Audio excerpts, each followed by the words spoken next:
Let's talk about it. In the last 2 years, our population has grown really fast, like baby boom fast. And increasingly, bad actors like fake colleges and big chain corporations have been exploiting our immigration system for their own interests. Hi guys, welcome to my channel. The video that just played is actually a part of the Prime Minister's video that he shared with everybody, trying to tell us all where the government went wrong in the whole immigration issue that Canada is currently facing. And although he said that they had made some mistakes, if you listen to the video critically and you actually pay attention to it, you realize that he's actually blaming a lot more people and calling them bad actors than actually taking the blame. Although he said that they had made some mistakes, you realize that he still tries to say that what they did is what they should have done because of the labor shortage problem that Canada found themselves in, that it was other bad actors that took advantage of the whole process and then brought Canada to where it is now. Guys, let's go and take a look at the entire video. Please pay attention to the video and let's listen very well. No bias. Let's put all our biases aside and listen critically to what the Prime Minister is saying. And after that, I will share my thoughts on things that he said that I do not agree with, and in the same way that I think that initiative to bring in more people was probably taken in a haste, and they didn't really take their time to put measures in place to seal the loopholes in the attempt to solve the problem. I also see that they are not really taking their time to put measures in place. So it's like they are solving the problem, but as a result of solving one problem, another problem arises as a result of the solution that was implemented. That is what I am seeing, guys. Let's take a look or let's listen to the video, and after that I am going to share my thoughts on what he said in the video. You too, let me know your thoughts in the comment section. Let's listen to the video. Let's talk about it. In the last 2 years, our population has grown really fast, like baby boom fast. And increasingly, bad actors like fake colleges and big chain corporations have been exploiting our immigration system for their own interests. So we're doing something major. We're reducing the numbers of immigrants that will come to Canada for the next 3 years. Today, I'm going to let you in on what happened, where we made some mistakes, and why we're taking this big turn. There are two kinds of immigration in Canada. The one you probably think of most is permanent immigration, like when families come to Canada to settle and call it home. Every year, the government determines the right number of permanent residents that we want to admit. That's how it's been done for decades. But a plan that only talks about permanent immigration misses the other pathway, temporary immigration. Temporary residents are people who come to Canada for a limited time, like international students, temporary workers, and so on. They come to work a job or go to school. When the job is done or when they finish their degree, most return home. Some apply to stay as permanent residents, but most return home. So back to this year's plan. Historically, the number of temporary students and workers that we admitted each year was left to the demands of the economy. It was usually a small proportion of our population, so it's never been a part of the long-term immigration plan. But after the pandemic, our economy came roaring back quickly, and we needed a lot of workers fast. Canada is in the middle of a huge labor shortage. Temporary foreign workers became such a significant part of our workforce that it'd be a mistake not to include them when we plan our immigration levels. So this year, we did exactly that for the first time. We laid out a plan that sets targets for both permanent and temporary residents. This way, we're getting the full breakdown of people coming into our country so we can prepare the homes and infrastructure needed to support them. Like I said, immigration is based on demand. When we set our targets, we look at every province and territory. We ask the premiers, what are the gaps in your workforce? Is your population growing or getting older? We field calls from businesses, CEOs, economic experts, all sharing their thoughts on where we should set our targets. We've had a chronic shortage of labor for the last decade. It is the #1 issue of all manufacturers across Canada. So we think there needs to be more, push the pedal to the floor to bring more people into Canada because Ontario is facing a generational labor shortage. 380,000 jobs are going unfilled. It's no surprise that every sector has different wants and needs when it comes to immigration. But after the pandemic, they all came to us with the same message. After 2 years with closed borders, we need more people, more workers, fast. So we brought in more workers. And it was the right choice. It worked. Our economy grew. Restaurants, stores reopened, businesses kept running. But most importantly, in spite of lots of economists' predictions, we avoided the worst-case scenario, a recession. But some saw that as an opportunity to profit, to game the system. We've seen way too many large corporations doing this. The government says the program has been used to get around hiring Canadian workers in some instances. Far too many colleges and universities used international students to raise their bottom line. There are the diploma equivalent of puppy mills that are just churning out diplomas. There is fraud and abuse, and it needs to end. Because they could charge these students tens of thousands of dollars more for the same degree. And then there are really bad actors who outright exploit people, who target vulnerable immigrants with promises of jobs, diplomas, and easy pathways to citizenship, promises that would never come true. Looking back, when the post-pandemic boom cooled and businesses no longer needed the additional labor help, as a federal team, we could have acted quicker and turned off the taps faster. Now, it is time to make the adjustments to stabilize the immigration system that we need and get it working right for Canadians for right now. Immigration is primarily a federal job. We have the levers to rein it in, so we are. This is a big change, a major cut to immigration, reducing permanent immigration levels by at least 20%. A new string of measures to clamp down on temporary immigrants. That means a decrease in international students, temporary foreign workers. Canada's new immigration plan is straightforward. Lower the number of new immigrants coming into Canada, both temporary and permanent. We're prioritizing permanent residents with the skills we need, like healthcare workers for our hospitals and construction workers who will build more homes. And those temporary residents who are already in Canada, some will apply to stay in Canada as permanent residents. Since they're already here, established and working, the added pressure put on communities is very low.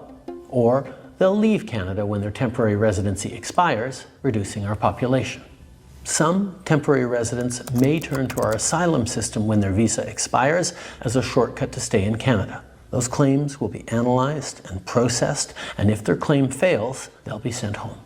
Between the amount of people coming and going, we'll effectively pause population growth for the next 2 years. Then from 2027 onwards, it'll balance out and slowly start increasing again at a sustainable pace. In fact, that gets us back to the population growth path we were on before the pandemic. This pause is going to give our economy and our communities the chance to catch up with things like our plan to build millions more homes. That's not stopping, but now we'll have a little more breathing room as we build. We'll see more corporations investing in Canadian workers and youth rather than relying on cheap foreign labor. Our cap on international students is already bringing rental prices down in big cities, and as we keep that cap in place, rents will keep coming down. We're making the system work for Canadians and for newcomers, rather than for the big box stores, chain restaurants, immigration consultants, and sham colleges that exploit it. Immigration is a great thing, and we're lucky that so many people dream of coming to our country. Fulfilling that dream depends on having a good job, a decent place to live, and health care that you can access when you need. Guys, let me know your thoughts in the comment section. So in the video, he began by saying that Canada's immigration has increased tremendously, and he didn't say that they are the reason for that. He just said that Canada's immigration has increased so much in the last few years, and he goes ahead to blame bad actors, and the first group of people he called bad actors are fake colleges. Guys, let's try to analyze this issue very well. Fake colleges in Canada. How did these fake colleges come across? How did they get accreditation to operate? How did students who gained admission to these fake colleges get visa to come to Canada? Do the colleges issue visas? Or the visa officers did not know that these colleges are fake colleges? At what point in time did the Prime Minister realize that these colleges were fake colleges? He goes on to say that, and that has always been the reason he gives for why they opened the gates of Canada for more people to come in. Labor shortage, labor shortage, labor shortage. Was there really a labor shortage in Canada? And if there was the way that people were allowed to come in the way to solve the labor shortage problem? The reason why I really doubt this labor shortage thing was that the people who were made to come in Canada more at the time were not skilled workers. They were students and visitors. So how do students and visitors come in to fill labor shortage roles? Guys, do you get my line of thought? Let me know what you think in the comment section. Because if it is an issue of labor shortage, there should have been a program that probably targeted a particular caliber of people with certain skills to come in to fill the labor shortages that it's assumed that Canada had. But what did we see? We saw more students coming in, more and more students coming in. We saw more visitors coming in. People who had applied for Canada visitors visa over a year and more and had not gotten any responses, all of a sudden started getting positive feedback, and all these people were coming into the system. So were all these people supposed to come in to fill the labor shortage program? Was it really an issue of labor shortage, or Canada wanted cheap labor? That is what I think. Because students and all these people who are coming in, if they get work, is going to be entry-level positions because they are not skilled workers, right? It's going to be entry-level positions and they are probably going to be paid minimum wage. So was it really an issue of wanting cheap labor? Maybe they should come out there, because obviously that is what it looks like they wanted cheap labor. And the fact that these students were also coming in to pay so much in terms of school fees. These students were actually bringing money into their system. And that is what I think is the reason why they allowed so many students to come in. They brought money. Students, international students brought money. And Canada has acknowledged how much in that year international students contributed to the economic growth of Canada. Now, in terms of the students that were brought in, it will surprise you to know that most of these students that came in Canada in this past few years were business students. Meanwhile, the areas that were in need of labor in Canada at the time, the labor reason why Canada opened its borders for more people to come in were not business areas. They were areas in healthcare, they were areas in trades, they were areas in construction. So how then does it read the two align that business students were given much more admission than students in healthcare, in IT, in construction, and then these people are supposed to come and fill this labor deficit. These people were supposed to come and fill this labor deficit. Let me know if I'm not seeing things right. Share your thoughts and let me understand if I am not understanding anything. But from looking at these things critically, looking at the caliber of people that Canada let in, they were not people that were supposed to come and fill these labor shortages that the Prime Minister and the Immigration Minister always tell us as a reason why they opened the borders for people to come. These people who came in were not skilled workers. They were mostly students, they were visitors, they were refugees.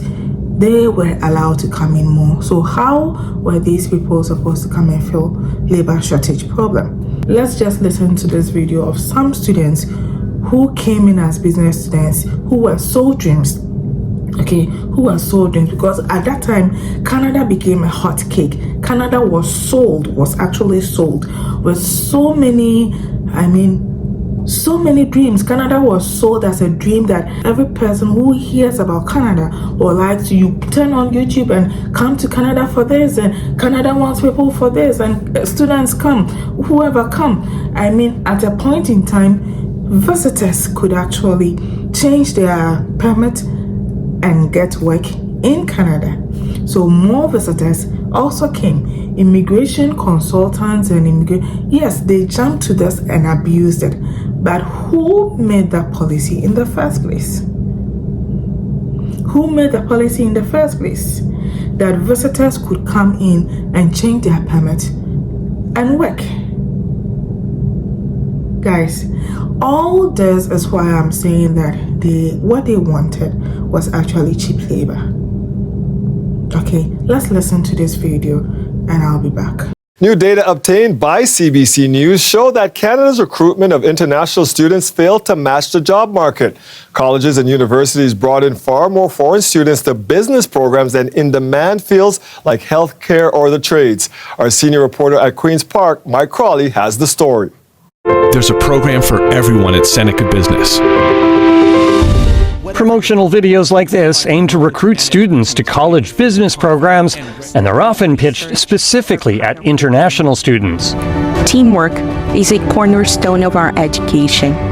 We work together on projects, just like in the real business world. But for international students who take these courses, what's it like finding a job in that real business world?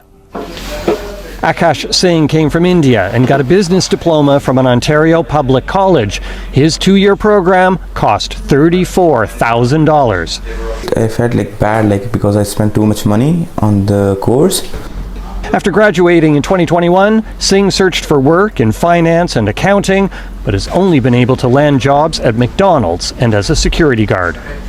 I was expecting a job in the field of what I've studied actually. Canadian colleges and universities have recruited nearly 800,000 international students to business programs over the past 6 years, far more than any other field. New data obtained by CBC News shows how the number of permits issued to international students to study business grew dramatically at a far greater pace than such programs as IT, health sciences, or the trades. Students are graduating from programs that are not particularly valuable in the labor market. Rupa Banerjee's research focuses on the economic inclusion of immigrants. Essentially, we're using the international student program as a source for cheap, exploitable, expendable, temporary labor. And that's not what the international student program is designed to be. So guys, let me know your thoughts. Did we just see the number of business students that have been in Canada in the past few years? Did we just see the number of business students that Canada let in the past few years? Whilst the in-demand fields remain healthcare, agric, construction, and the trades. So why do we still give the highest number of visas to business students that we are now saying we do not need them, and that these students do not even qualify for postgraduate work permit because their fields of study do not align with the needs of Canada? Why do we let them come in so much in the first place? See how much they are paying in tuition, and they finish school and they are not even able to get work related to the field of study. So what's the point here, guys? Was it really so? You see the guy who is a business student who is working in McDonald's or as a security, he's filling labor, right? But is that his skill? No, he will earn more in his skill. So it's more of about cheap labor. That is how I see it. It is more of about cheap labor than just a labor shortage problem. That is how I see it. Let me know your thoughts in the comment section down below. The Prime Minister keeps telling us that they are going to prioritize areas such as healthcare and all that, guys. Do you know the number of medical doctors and nurses in Canada who cannot work in their field because they do not have a license? Why are they not tackling the problem from the source? The process to get a license to practice in Canada as a skilled worker. Because what is the point of bringing in more nurses, bringing in more doctors, and they come in, they cannot even work in their fields? Medical doctors are driving Uber. Nurses, the best. They are doing care jobs. They are doing PSWs. I am not in any way undermining these jobs, but I am saying that these people are not working in their fields. They are not working in the field. You cannot bring a senior nursing officer from outside to become a PSW. And you say that, oh, that is the area. And every day in Canada, we hear that there's a shortage of healthcare people. There's a shortage of nurses. There's a shortage of doctors. The wait time in our hospitals are increasingly getting longer. It will surprise you how long it will take for you to get a license to practice here. Why can't these processes be simplified so that these skilled workers that we say we want, when they come, they can practice, they can take some tests, and for you to test them, because even before these skilled workers come from their countries to Canada, they have gone through, they are just not anybody's. There's caliber of what you will go through, the criteria you need to meet to come to Canada as a skilled person. These guys are top personnel in their areas of work. These guys are high-profile people who have excelled in their areas of work. So when they come to Canada and it becomes an unending process to get a license to practice, and every day Canada keeps crying, we lack nurses, we don't have adequate nurses, the hospitals wait times are getting longer, and these people are here. They are here. Let's go and listen to what the leader of the major opposition party in Canada has to say about the healthcare crisis in Canada with regards to how the current government is handling issues. Speaking of healthcare, we've got 20,000 immigrant doctors, 32,000 immigrant nurses in Canada today who cannot work because they can't get a license. We will create in the professions what we did as a country in the trades 7 decades ago. We will create a national licensing standard. Provinces can voluntarily adopt a blue seal so immigrants and nurses can take a test, prove they're qualified, and get to work reducing those wait times in our hospitals. We will screen people coming in to keep terrorists and criminals out and allow law-abiding people into our country. And when they get here, they will see that the Canadian promise is restored. A promise that anyone from anywhere can do anything, where it doesn't matter where you come from, it matters where you're going. It doesn't matter who you knew, it matters what you can do. Alright, so yes, that is what I think should be done. The actual solution to this problem should be reducing the bureaucracy in getting license for these skilled workers to practice.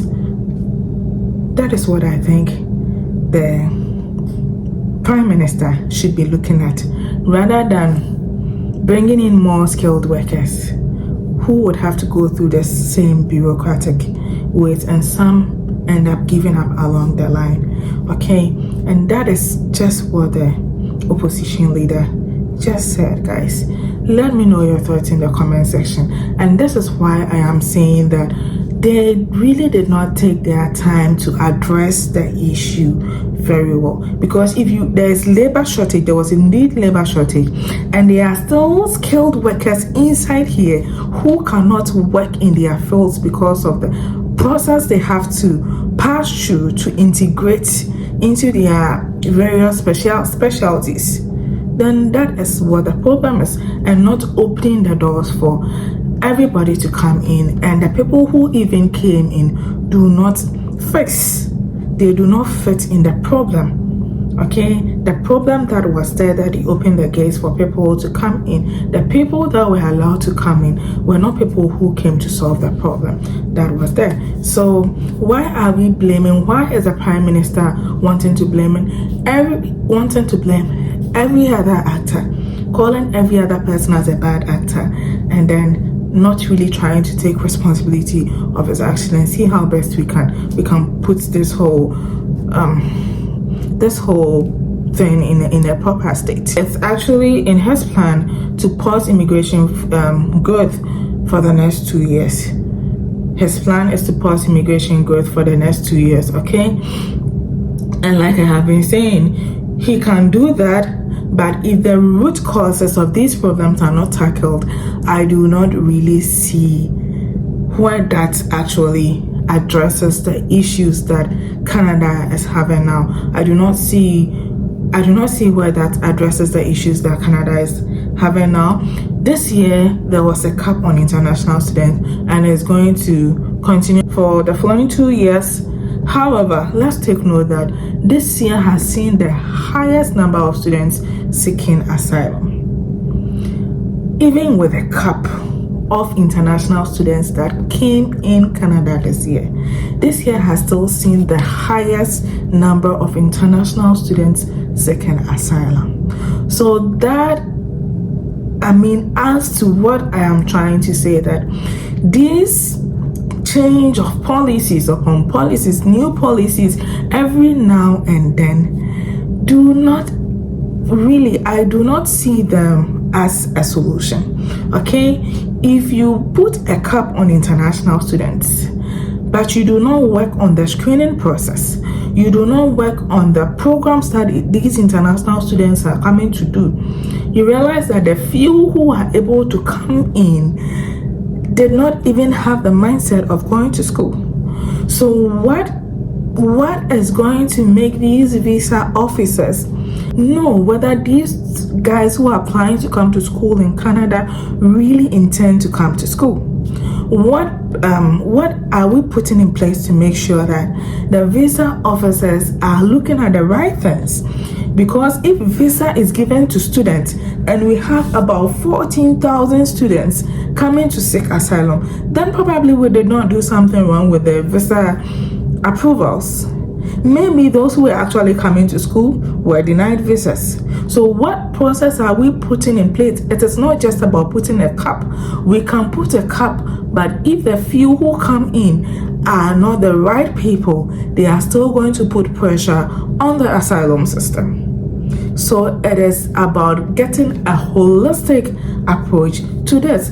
It is not just about every now and then coming up with policies to try to change things. I don't know. Perhaps the fact that elections is just next year is also putting a lot of pressure on the certain government to act as fast as possible. But I think that it should rather take its time to analyze the problems very well and get a holistic approach to tackle these problems. Other than that, we are not really going to see much progress. We are seeing problems, the state of the problems changing. So at first it was this, now it's students seeking asylum, and then it's going to, so the problems keep changing and they never really get solved. The problems need to be tackled from their roots so that there would actually be a solution and things can actually change for the better of Canada and immigrants at large. Okay, these are my thoughts on the Prime Minister's video. Let me know your thoughts as well. If you see things differently from the way I see it, I would love to know your line of thoughts too. Do well to share them in the comment section. Thank you so much for staying with me, and see you in my next video. Bye.